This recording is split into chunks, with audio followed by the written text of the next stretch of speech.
সাভারের পরিত্যক্ত ভবন, একের পর এক অজ্ঞাত মরদেহ, আর এলাকায় ছড়িয়ে পড়েছে আতঙ্ক।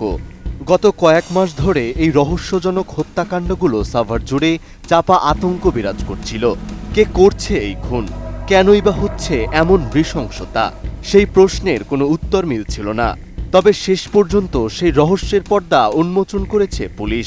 মশিউর রহমান খান ওরফে সম্রাট, আমাদের সাভার পৌর কমিউনিটি সেন্টারে 5টি মৃতদেহ আমরা গত কয়েকদিনে উদ্ধার করেছি। পুলিশ জানায়, গত 18 জানুয়ারি উদ্ধার হওয়া সর্বশেষ মরদেহ এবং আশপাশের সিসিটিভি ফুটেজ বিশ্লেষণের পর হত্যাকাণ্ডের সঙ্গে সম্রাটের সম্পৃক্ততা নিশ্চিত করা যায়। প্রাপ্ত তথ্য যাচাই শেষে ওই দিন সন্ধ্যায় অভিযান চালিয়ে তাকে গ্রেপ্তার করা হয়। সিসিটিভি ফুটেজে বিশ্লেষণ করে একজনের অবয়ব আমরা লক্ষ্য করি, যাকে আমাদের সন্দেহের তালিকায় নিয়ে আসি, এবং তার নাম সে মশিউর রহমান খান ওরফে সম্রাট বলে তাকে নিজেকে পরিচয় দেয়। এই 6টি ঘটনার সাথেই জড়িত আছে বলে আমাদের কাছে প্রাথমিকভাবে সে স্বীকার করে। এরপর পুলিশের জিজ্ঞাসাবাদে ভয়ঙ্কর সব স্বীকারোক্তি দেন সম্রাট। তিনি জানান, কাউকে অনৈতিক যৌনাচারে লিপ্ত অবস্থায় দেখলেই তিনি তাদের হত্যা করতেন। তার ভাষায় এই হত্যাকাণ্ডকে তিনি বলতেন সানডে মানডে ক্লোজ। আর এই পৈশাচিকতাই তাকে মানুষের জীবন নেয়াকে ধীরে ধীরে নেশায় পরিণত করেছে। নোভা এলইডি টিভি, ঝকঝকে ছবি, নিখুঁত শব্দ, 5 বছরের ওয়ারেন্টি। নোভা মানে সঠিক মান, নিশ্চিত সেবা।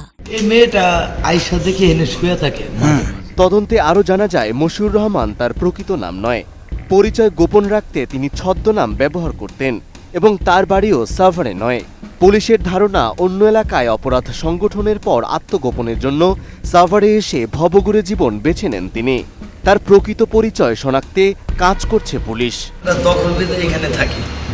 দেখছেন বাসায় এই জায়গাটাই আমার লাল ট্যাগ, ব্যাংক কলোনি 74 শ্যামলী, কিন্তু থাকতে পারি না দখল। পুলিশের তথ্য মতে সাভারে আসার পর সম্রাট বেশিরভাগ রাত কাটাতেন বাসস্ট্যান্ড এলাকার মডেল মসজিদে।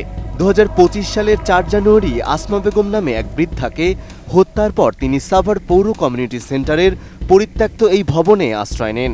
এরপর থেকে ওই ভবনকে ঘিরেই একের পর এক হত্যাকাণ্ড ঘটে এবং 5 মাসে সেখান থেকেই উদ্ধার হয় 5টি মরদেহ।